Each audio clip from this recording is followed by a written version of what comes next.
Welcome to the Invincible Innovation Show, the podcast for changemakers. Each week, I talk to the most fascinating entrepreneurs and innovation leaders about innovation, strategy, and design. Hey everyone! Today we'll talk about the future of food and how innovation is the key to sustainable food production and development. Welcome to Invincible Innovation Live. I'm so glad that you're here with me. I'm Mazor, Kario, innovation and value creation expert, and I'll be your host. And my guest today is Brett Wiskar. Hey, Brett. Great to see you. Hey, Andy, how are you? Good. And Brett is the Chief Future Officer at Wiley. So happy that you're with us. We're live on LinkedIn, YouTube, and Facebook, and you're much invited to join the discussion and ask questions. Now we can start. Most leaders are not satisfied with their innovation results. So how could companies innovate better? That's a very open question, and I guess the challenge around innovation is more around the thinking behind it and getting the psychology of people in your organization to start to focus on areas that can undergo improvement. So very few organizations or supply chains or industries are geared up for constant change, and yet that's the one thing that is a constant. And so what most organizations struggle with in innovation is the fact that very few people come to work every day hoping that today will be different from yesterday. They're just hoping that they can get through yesterday's to-do list and the things that they didn't get done. So that really, I guess, in the last sort of 15 or 20 years has really spawned an innovation industry. And you're someone that spends a lot of time in the innovation industry across a lot of different geographic regions, but also across a lot of different industries. And really the reason that innovation industry exists is because most people emotionally and psychologically are designed to not disrupt and change how a mechanism works, but actually to perform a role within that mechanism, and that gives them some psychological security and some predictability about how they earn a living or how they spend their time, and that's why there is a whole school of innovators and disruptors and design-led thinking and all of these, adoption programs and investment in innovation by corporates and governments to try to bring about the change that is going to positively impact the world and our industries. And I guess that's kind of the industry that I play in and that you play in. Yeah. I wanted to ask you about your title, Chief Future Officer. So it's an unusual title. So what does that really say for people when you come and explain what you're doing? So maybe to give you some context about where that came from, Wiley as an organization works in a few different industries, but one of our major revenue sources is in the food sector in Australia, New Zealand, and the Asia Pac area. And a lot of the work that we do is around large organizations that manufacture or produce or process food. And it's around the design of how they go about that, how they build their facilities, process that food, do it safely, maintain hygiene, distribute the product. And the thing about our food industries globally is that they are absolutely enormous revenue generators. And I think a lot of people around the world, particularly in first world countries where they're quite detached from where food is produced, have no idea of the billions and billions and billions of dollars that is turned over by food businesses day in and day out in the cities and towns that we live in, and the engine behind that is the production of that raw material. So that's where Wiley plays. And the role came about in that I spent a lot of time looking at robotics and artificial intelligence and energy solutions and environmental sustainability and those kind of things. And what we found was that there was really a need for us to, when our clients would come to us and say, I want to expand my operation by 20% in 2 years' time, and we do some maths and say, okay, well, that's a $50 million piece of expenditure. What we found that is a lot of people were saying, well, that facility is going to last us for 15 years before we have to expand it again. And we'd say, what do you think your industry will look like in 15 years? And they would kind of look at you wondering why you'd asked the question. Because a lot of people were choosing the investment that they wanted to make around the business as they understood it today, not the business that they were going to be in 15 years' time. And if they had a competitor who was going to disrupt the industry by changing how that product was produced or distributed or grown or processed or something, then they might have spent $50 million expecting to get 15 years out of it, but they might only get 2 years out of it before they have to change or upgrade or modernize or automate. And so the role really came about in terms of just talking within industry and within our client base and within industry bodies about what the future of industry would look like, and trying to raise the level of conversation that people were prepared to have, and not necessarily, nobody can tell you exactly what the industry will look like in 15 years, but it's more about asking questions that people hadn't thought they should probably ask themselves before setting off on those kind of journeys. So yeah, I think I've had that total for about 3 years, and it does spark really interesting conversations. And someone asks you in an elevator what you do, and you say you're Chief Future Officer, they look at you quite strangely. And my children have a very different view of what I do for a living from what I probably actually do. And but it is a conversation starter, but it does also cause our clients to kind of say, well, how long since we did have a proper look at what the future of our industry might look like, or how much we invest in innovation, or, there's a range of different sort of key question starters that the conversation elicits. And some clients think they've got a handle on it, and some clients say, I can't wait to have you come and talk to us about how that might, how our industry might work, because they understand what they don't know. And so that's, it's a wonderful role. I get to spend a lot of time talking to a lot of people in a lot of different businesses and industries about the future of their business. And I find it, outstanding, very fulfilling.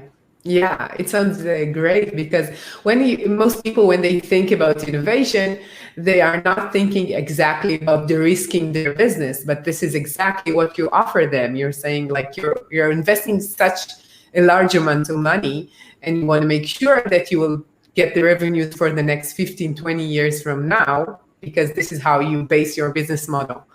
And if you might be wrong, in 5 years, maybe it will be different. It's really risky. Yeah, and if they're going to their board or their CFO to ask for $50 million or $20 million, invariably there's some kind of business case validation, and the business case is can we produce more of the product? Can we produce 30% more, because that's worth X million dollars a year to our bottom line? And a lot of it is maths based around extrapolating known profit margins or economies of scale or efficiency of production, but very few people kind of go, will this industry exist in 10 years' time? Or currently for every 15 tons of product we produce, we have 3 staff. Might that change, and in 20 years' time it might be triple that output from half the number of staff, but also our cost of staff will change dramatically, because we're going to need a whole bunch of roboticists or electrical engineers, where previously we needed physical manual labor. So I think when companies are putting together business models, they really sort of they look at revenue and short-term revenue, but they don't necessarily look at disruptive influences of shifts in production from manual labor to thought work and intelligence workers and those kinds of things. So you mentioned robotics and AI. So what would be the opportunities for disruptive tech in the food sector? That's a really good question, and it's a question that I pose to people quite frequently. The challenge there is a lot of, if I talk to people in a lot of industries about innovation, and take robotics as a really good example, if we say sort of what robotics is going to come, and if we go to trade shows targeted at the food industry, there's a lot of what they call AGVs, automated guided vehicles, and you're talking about something not much bigger than an office chair, or it might be 300 millimeters tall and have the area of a small coffee table, but it can drive itself around, and it can avoid collisions, and it can pick up product and move it from A to B and those kinds of things. And people see that and they kind of go, I can see there's a role in my facility that's going to be replaced by that, or we're going to improve the safety of our staff because they don't have to pick up heavy things. But I think there's so if I ask that question, people can tell you what today's robotics will do to their business if their budget tripled and they were given a brief to adopt some robotics next year. So very frequently, people can tell you what 2 or 3 years from now looks like. And if you ask them then, what does robotic innovation look like after that? They kind of look back at you and go, I'm not sure I understand the question. Because they think that they've then, at that point, adopted robotics and the journey's over. So to give you an example, in the red meat sector where Wiley does a lot of work, there's some global technology suppliers that make things called ASRS, or an automated shuttle and retrieval system. And if you can imagine a cold storage warehouse that has inside it a roller coaster for cardboard boxes full of food, where effectively the food is produced and a cardboard box is slid into this cold storage facility on a set of rollers on a conveyor belt, and it disappears. And essentially, through a series of gates and pneumatic levers and conveyors, that box is filed in this enormous refrigerated filing cabinet. And at some point in time, when that box is required to fulfill an order is submitted to a computer control system, and that box and a range of other boxes to fulfill an order are all spat out a door, and they arrive and are stacked on a pallet and put on a truck and taken away. Now, 10 years ago, those systems were in their infancy, and that role was filled by very large, strong men, guys who were 6'6" in the old scale and 130 kilos, who were wearing thermally insulated suits, and they carried 40-kilo boxes around all day, every day. And red meat processing facilities around the world employed dozens, if not hundreds, of these people. But they were operating in a room that was at 7 degrees. They had a particularly unpleasant job. It was very physically challenging. There was a high turnover of those stuff. Well, now that can be done by a robotic system. The question then becomes, that's a very low-skill job that can be replaced. And it's not a stranger to you or your audiences that what we're going to see in the next generation is increasingly more sophisticated skills start to be more impacted by robotics.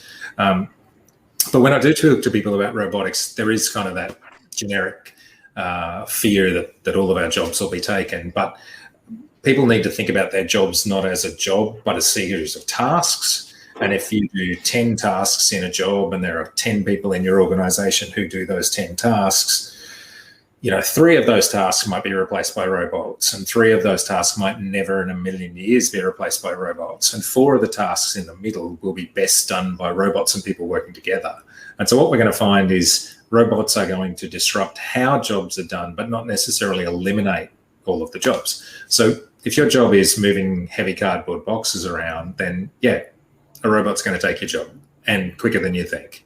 However, if your job is doing subjective assessment on the quality of a product, or working with the labour force to strategize how to best use our resources, then there are computer systems and robotic systems that are going to help you do those jobs better. But they're still going to need a degree of subjective skill for people to play in that sort of space.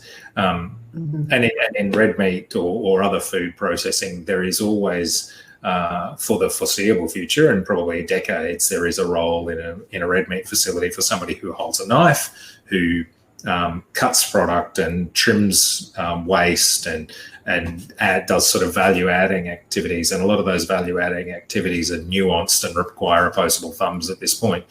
I'm not saying they won't be done by robotics, but the journey to robots performing some of those tasks is probably very long. Yeah.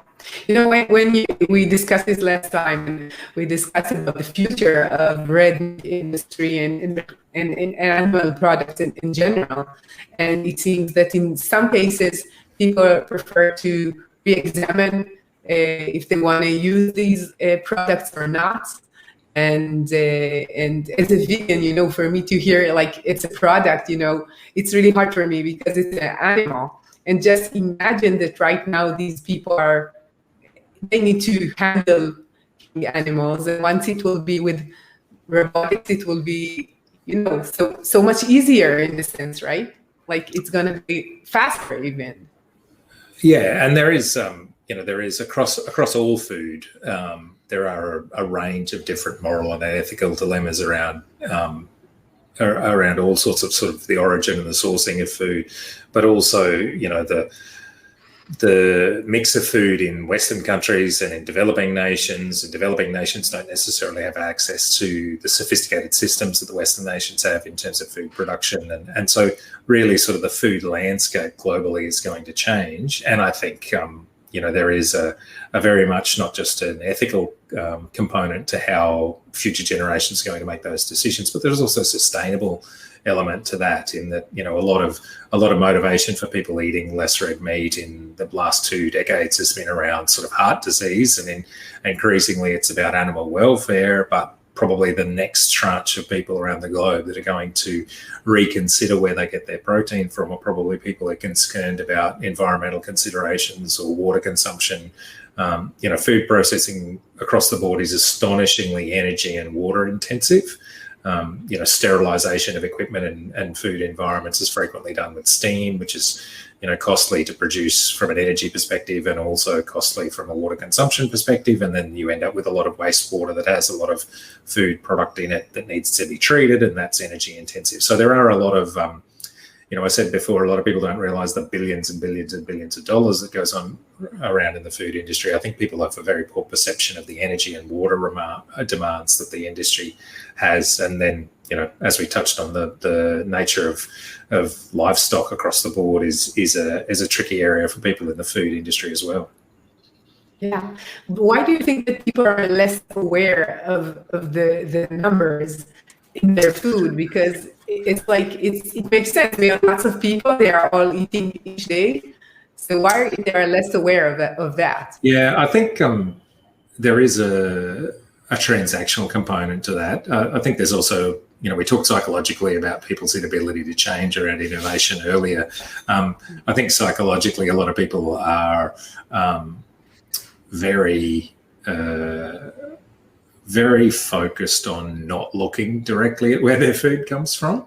I think there is a self-preservation aspect to that, in that if they were armed with a lot of information about food, they might need to make some different decisions or come to terms with the nature of how they arrive at their food.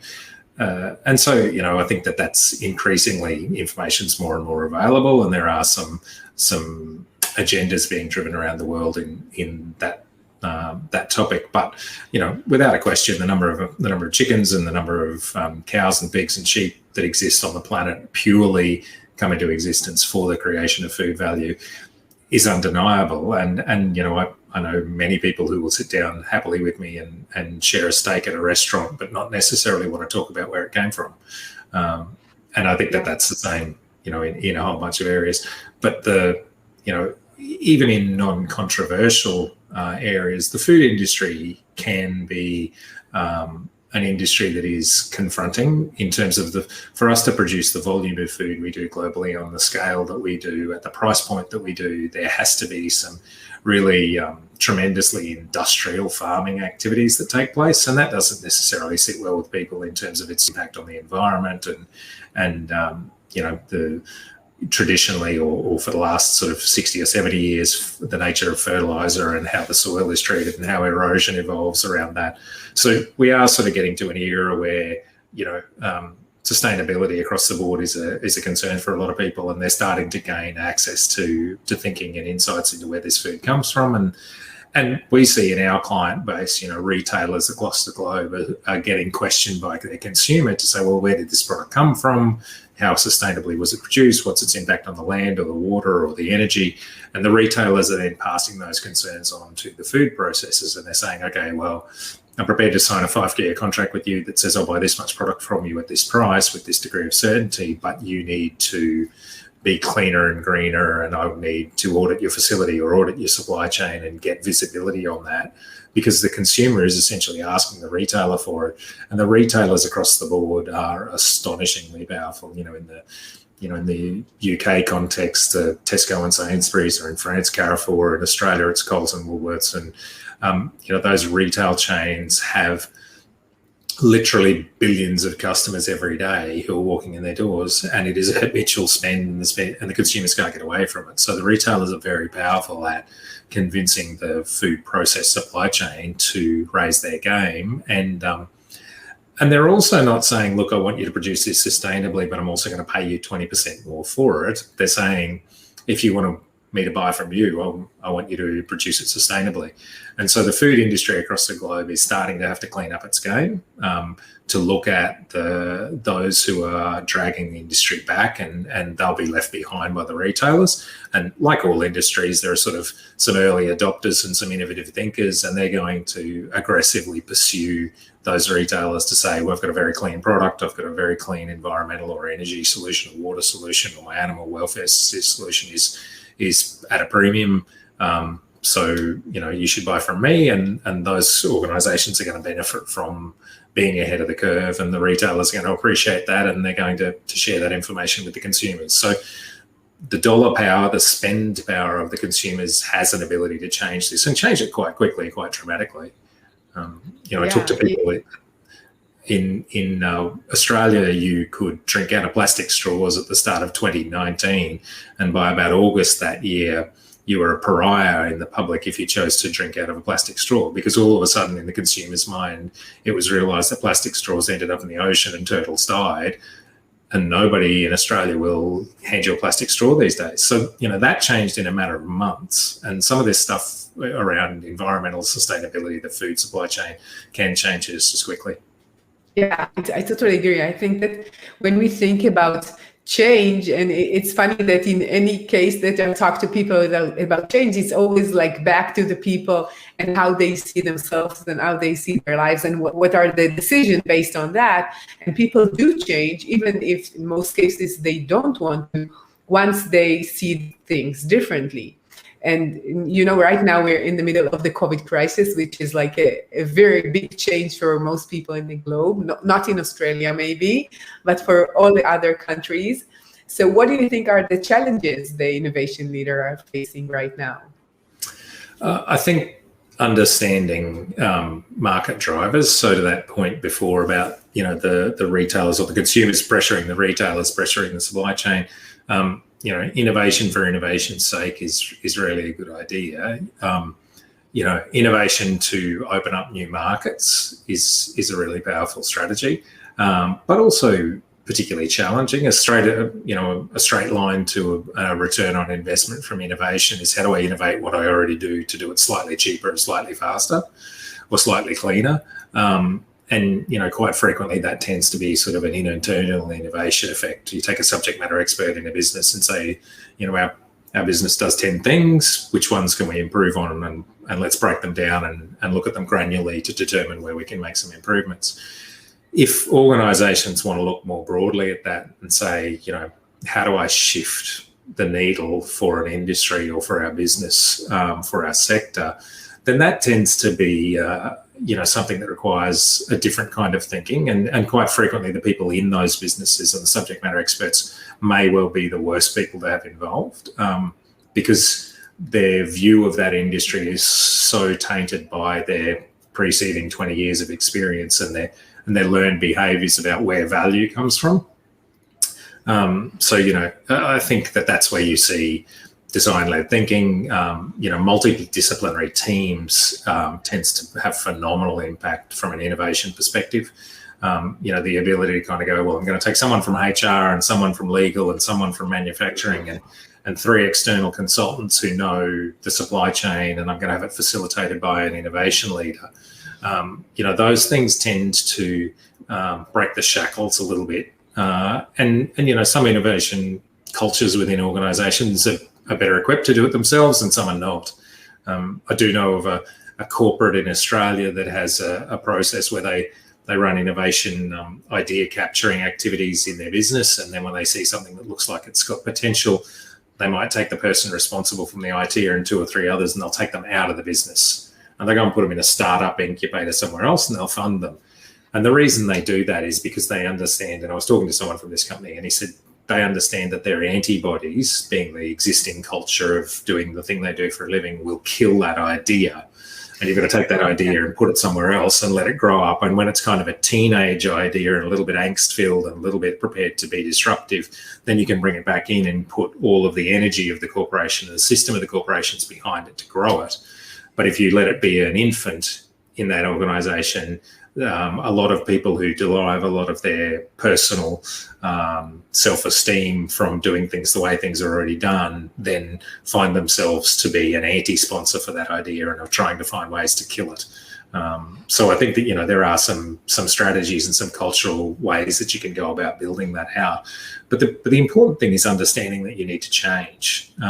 You know, you need to be an organisation, whether there's 5 people or 5,000 people or 50,000 people in a company.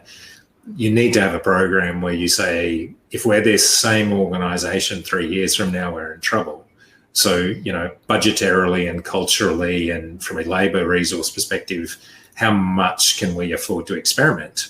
You know, and there is sort of an innovation model around exploitation and exploration. And exploitation is, we've got this many clients and this much product and this much staff and this many premises. And, you know, this is our IP and we're going to exploit that to make as much money as we possibly can. We also need to be exploring because, you know, the world is littered with organisations that were massive that don't exist anymore because they were exploiting dramatically but not doing any exploration. Yeah, it seems that the exploration is much harder to most when you take 2 of them. Like exploiting, it's like improving, in a sense, like making more money with less efforts and resources. That makes sense. But exploration has so many unknowns, and most companies sometimes even don't know how to do it. It's not in their basic, you know, structure to do it.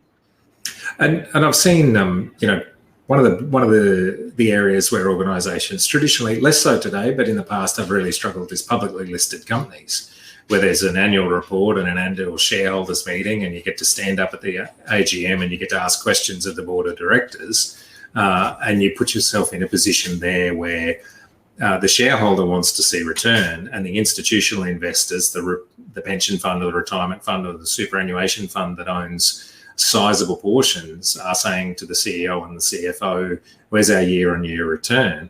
And, you know, traditionally that was the question they were being asked. And so I say, look, we weren't focusing on returns this year, we were focusing on experiments for something that might pay off a decade from now, tended to mean that the CEO and the CFO weren't there next year.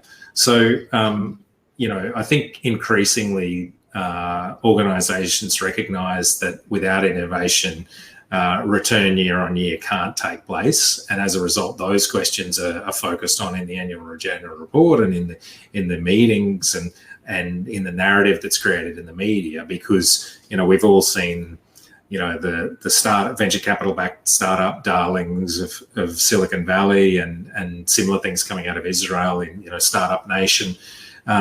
You know, we see the successes of those things, and as a result, there's some latitude for organisations to say, I want returns, but I also want innovation.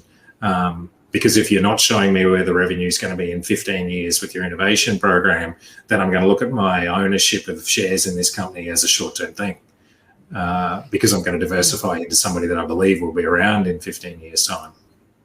Yeah, and it's sometimes hard to show what you're saying, like to tell you now you need to invest something which is in the long run, and it's not as sure as doing what you're doing right now in the short run. So for the innovation leaders and people who try to change, they have a lot of work and to handle resistance in their organizations, actually. Yeah, and having many experiments, you know, innovation has to be an innovation program that is trying all sorts of different things, internal, external, you know, small investment, medium investment, large investment, short-term returns, longer-term payoffs, because innovation by its very nature is uncertain. If it was certain, it wouldn't be called innovation, it'd be the business practice that you've got. So, you know, organisations have to expect a degree of failure. You know, and they have to embrace that failure and sort of say, you know, yeah, we failed, but we learned this, and this. We learned that this isn't for us. We learned that this piece of technology has potential, but we were using it the wrong way. You know, those kinds of things. And I think in some industries, there's also a role for industry bodies, for collaborative partnership with their supply chain partners, and also for governments to kind of forge innovation pathways or help co-fund adoption of innovation so that industries continue to modernise. Because otherwise, you sort of find yourself in a situation where a country or a supply chain might be a dominant player, but governments tend to love the tax revenue that comes from powerful industries, but they need to be cognizant that the powerful industries won't stay around if they don't innovate. And if the governments, from a tax revenue perspective, benefit from their profits, then they should probably assist in reinvesting and helping them innovate and modernise and continue to be competitive on a global scale. Yeah, one of the things that you mentioned before is the board and what they are looking for in the year-by-year revenues. And it seems that for me, when I think about the food industry, for me, it makes sense that who sits there are very, I know, established, experienced, older men who know the industry for so many years. And the diversity that is needed for the team to think about things differently is needed in the same way in the board, I guess. Yeah, and Australia's similar to a lot of other places around the world. A lot of boards are unfortunately entirely populated by middle-aged white guys with university degrees who went to private schools. And as a result, they have the same ideas as each other, and that's not necessarily a great environment for innovation. I think from a board perspective, bringing in not necessarily board members, but external advisors, innovation consultants who have a voice at the boardroom table, who have an opportunity to give thought leadership into the boards to sort of say, this areas of disruption or areas of shifting consumer demand. Those sorts of things can have the board have their eyes opened, but the boards also need to recognise that they don't know what they know, and they're the ones that should be demanding from the CEO and the CFO that a certain level of effort from the organisation, be it labour or cost or consultants or whatever, is thrown towards innovation. And innovation comes from some phenomenal places in businesses. The internet's covered in stories of a subject matter expert in a small office or a far-flung remote office in an organisation comes up with an idea that truly changes things. So, I think that the board, it should be about preserving profitability and viability and being a cultural strong offering from a particular company. But board members should also have in mind that the organisation that grows and innovates and changes and becomes a better organisation in the decade while they're a board member and the decade after they finish being a board member, that's something to be proud of. And we need to look, at corporate incentives around those kind of changes, and shareholder ownership that overlaps with board tends to sort of be counteracting positive influences, but that's not across the board, but it is in some cases. And I think so long as there is an avenue for the board to demand but also fund and endorse innovation programs, then organisations that do that better than their competitors are going to come out better for it in the long run. Yeah. So we mentioned a few factors that are obstacles to innovation. The fact that people are not really good at change and they don't want to change, the incentives and the processes within the company and the board and the pressure from the board, so on. But if I would ask you, what is the biggest obstacle to innovation, what would you say? I think to some extent communication is a massive impact on innovation. If you tell people you're innovating, a lot of people say that sounds scary or risky or dangerous and I don't want to be involved. Whereas if you introduce somebody who is going to conduct a change program in a business, it sounds boring but acceptable. And so, to some extent, you might want to call it innovation or disruption in an innovation meeting. But if you're going to deliver to the rank and file in an organisation, helping them understand that this is a shift in operating model as endorsed from on high. The other thing about innovation, in terms of asking people to participate in innovation, is it is, and you touched on this earlier, Adi, it's perceived as risky because it is risky. There is no success. I think the critical aspect is letting people make mistakes, letting things be unsuccessful. not only let them be unsuccessful, but celebrate the absence of success. Having the CEO stand up at a town hall for all of the 1,000 staff and say, here's this person from finance who had this innovative idea that we threw 20 grand at and it failed dismally. And I want to applaud them in front of all of you for bringing us new ideas and helping us grow and change and learn things. Celebrating that attempt and that failure. Because it's really easy to throw that person 20 grand and 2 days a week for 6 months and to get them to try something. And then for the CEO to stand up at the town hall and go, it was a fabulous success and we made 20 million out of it. That's not leadership from a CEO. That's grandstanding and it's patting yourself on the back for a success. I think a bigger, better CEO celebrates the lack of success and the learnings from it and the courage of the people to participate in it from the start, because by encouraging people who fail or sharing, and fail's not the right word, but encouraging and sharing the learnings from something that wasn't successful, that encourages other people who might have a fabulous idea but are worried about the lack of success or the potential downside. So celebrating people for attempting something and rewarding them for that starts to shift that needle on a culture of innovation. Because if, I work in an organization of about 200 people, if we have 200 people out there that are throwing forward every conceivable idea that they've had, and every day when they go to work to do their job, they try to find an innovative way to improve our clients or our service offering or our own business, we can't help but be a better business. 2 years from now, we'll be a different business and we won't have even noticed the change. Whereas if innovation's left up to me with the fancy job title, I don't have the hours in the day to change how a 200-person company operates. Sure. I think that's a great message to celebrate the things that you were not successful in. And I heard a phrase a few days ago, it's either you win or you learn. So I think Absolutely. It's so I tell my children that all the time because, in life we can't be successful. And, when you're at school or when you're playing basketball, when you're 10, it's acceptable to fail or to make a mistake or to lose. And I think at some point we unlearn that. We leave university or we leave school and we start a job and we don't want to make mistakes. And, we're still working 20 years later for a different organization, albeit, but we don't go to work saying, oh, well, it doesn't matter if I make a mistake. People are worried about their job security and they've got mortgages and school fees to pay and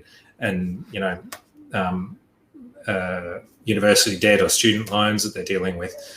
And continuity of revenue from a personal perspective is a really, really important thing. So making it a safe place for people to try to improve our organizations, giving them that certainty that their efforts in making us a better organization or a more innovative, nimble organization that's prepared to change, rewarding and encouraging that. And when we do make a mistake, have a debrief, sit down and look at what did we learn, and then share those learnings. Because, there's no point in me talking to you about those learnings and then leaving 150 of my colleagues without that information for them to go and make the same mistake next week.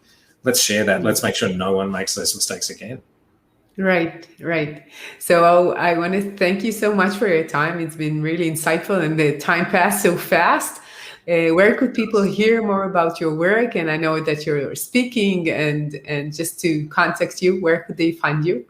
Sure, Adi. The easiest place is LinkedIn, and I'm sure that you can share that, or people can have a look at your LinkedIn profile and make their way to mine. I'm fairly sure I'm the only Brett Wiskar in LinkedIn spelt this way, and if I'm not, I'm the only one that's a Chief Future Officer. Alternatively, wiley.com.au is a good place to start, and my own website's brettwiskar.com. But reach out to me through LinkedIn. Happy to talk to other people about innovation. It's a passion of mine, obviously, given what I do for a living, and really keen to watch you talk to other innovators and learn from other people's experiences around the world as well, Adi. Thank you very much. It's been a pleasure.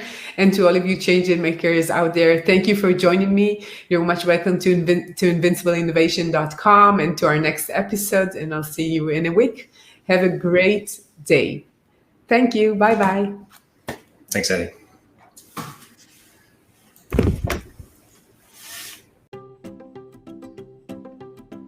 I'm Mazor Kario, and you've been listening to the Invincible Innovation Podcast. Make sure to visit our website, invincibleinnovation.com, where you can learn more about our programs and my book, Innovating Through Chaos. I'll be waiting for you next week in our next episode. Thank you for listening.